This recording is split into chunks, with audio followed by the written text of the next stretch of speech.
ଗୁପ୍ତ सूचना थिला आमर गोटे खैर काठ बोझे गाड़ीटा पास हेबार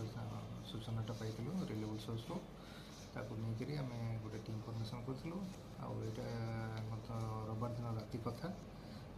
राति आम पेट्रोलिंग जाइए आम स्टाफ जाइए बहुत समय जगले सकाल सकाल गाड़ीटा देखा पाइले और चेकिंग करी आसु आसु सदर थाना पाखापाखि गाड़ीटा छाड़ी देकर से पलैले आ देखिलु से खैरगंडी अच्छी आम इन्वेस्टिगेशन कलु जे पाखापाखि 15 क्विंटाल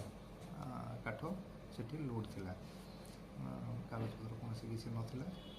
ताकू देकर आम गाड़ी को सीज कर आणलु और तार इनक्वारी करूँ कड़े जाऊला कौन करूला कार काठ कार गाड़ी आम या नहीं आम तदंत चलैचु तदंत कर सारापर आम